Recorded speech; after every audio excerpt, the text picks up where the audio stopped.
Welcome to the Explainer. Today, we're diving into something super fascinating, how white hats actually become pros.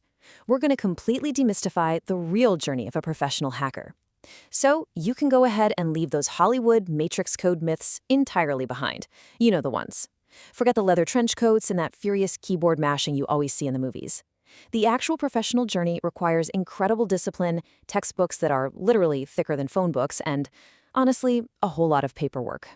Okay, let's just get right to it, because this is the ultimate question, isn't it?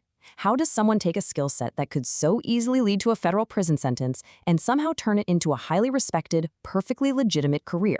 How exactly do white hats become pros? Well, today, we're going to look at the exact evolutionary ladder these digital experts climb. We'll see how they transition from the temptation of illegal chaos all the way to fully HR-approved, corporate-sanctioned digital mastery. Here's a quick look at our roadmap. First, leaving the amateur ranks. Second, white hats in the training ground. Third, pen testers, our corporate plumbers. Fourth, the bug bounty Wild West. And finally, number 5, the red team special forces. So this is the precise 4-step professional pipeline we're going to be exploring today, going from a white hat apprentice to a corporate pen tester to a bug bounty hunter, and finally, red team elite.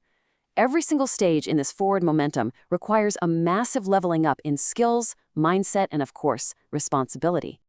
All right, let's kick things off with Section 1, leaving the amateur ranks and escaping those matrix fantasies.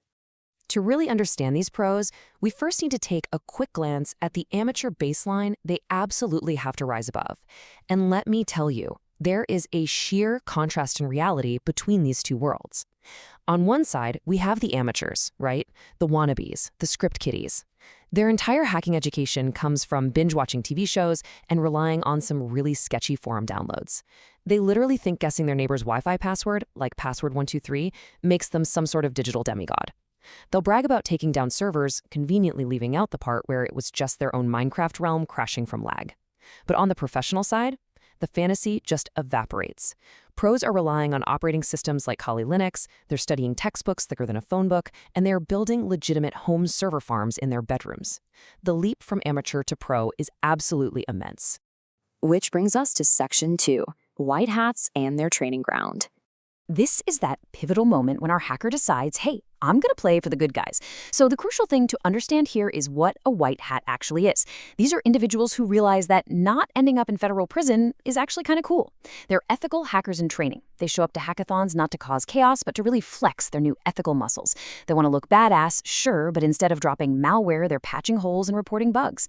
They are basically superheroes in hoodies, just, the boring kind who save companies from real criminals by quietly submitting vulnerability reports. And when they make this shift, their environment completely changes.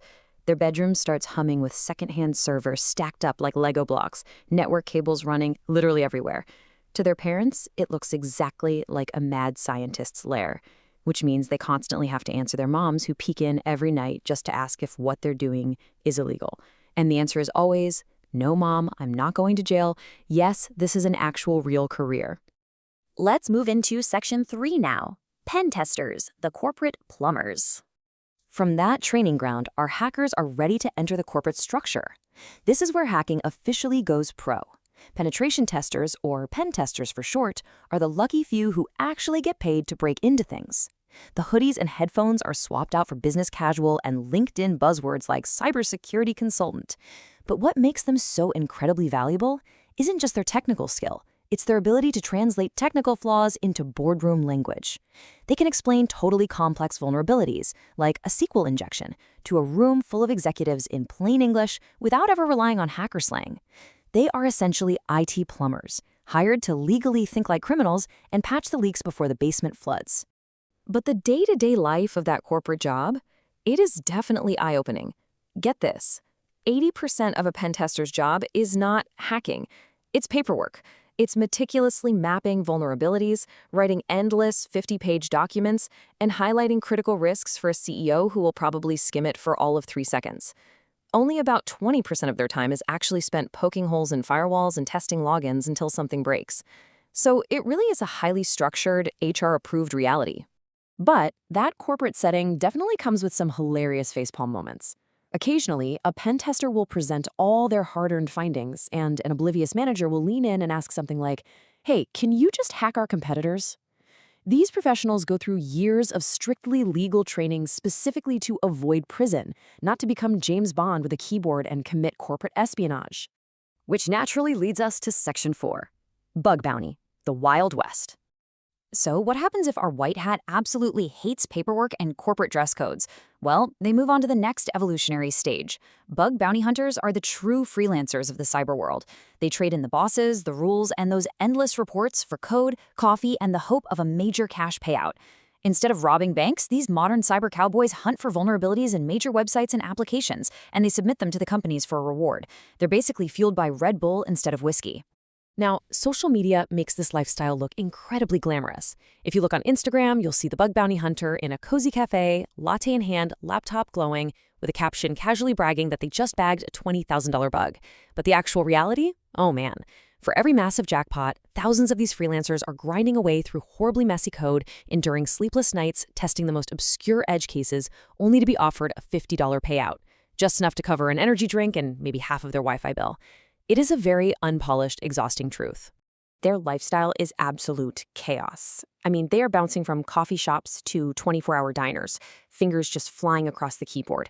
Some practically live online, juggling dozens of bounty programs and refreshing their dashboards like slot machines. It is a massive, relentless grind. But when they do finally land something big, when an obscure little flaw suddenly turns into thousands of dollars, they say it feels exactly like hitting the jackpot in Vegas. It's this unmatched adrenaline rush that keeps them hunting. And finally, Section 5, the Red Team, Special Forces. All of this build into the absolute pinnacle of the legal hacking world. If pen testers are the IT plumbers fixing the leaks, Red Teamers are the Special Forces. These are the elite hackers that companies hire to act like full-blown, malicious criminals. Their job isn't just to casually scan a firewall. Their job is to orchestrate a complete, no-holds-barred cyber war game. Their ultimate goal is to simulate the absolute worst-case scenarios and push security teams to the very brink, ensuring the defenders never, ever get comfortable. And Red Teamers absolutely thrive in chaos. They don't just stick to the digital realm either. They will craft custom phishing emails specifically designed to trick Susan from HR. They will literally drop a USB stick in the company parking lot with a label that says confidential salaries, just waiting for a curious employee to pick it up and plug it into the network. They will even sneak into a highly secure corporate network through a forgotten smart coffee machine that was left connected to the Wi-Fi. They are the closest thing we have to real-life digital ninjas, breaking into networks at 3 a.m. or sweet-talking someone over the phone into handing over their credentials. So what is the core takeaway from all this source material? Well, the journey from amateur to pro is definitely not about green code magically scrolling on a screen. Becoming a true professional hacker requires immense discipline. It means actively choosing to avoid prison, wading through literal mountains of corporate paperwork, surviving the exhaustion of freelance bug bounties, and eventually achieving an ultimate digital mastery that companies will pay top dollar to defend against. It looks vastly different from what the public expects. Which leaves us with this final thought. Because Red Teamers know a rather brutal truth. They can test the firewalls all day long, but human error is always the ultimate vulnerability. So I have to ask you, no matter how strong your company's defenses get, are you the one in accounting who will still click on that fake bonus check email?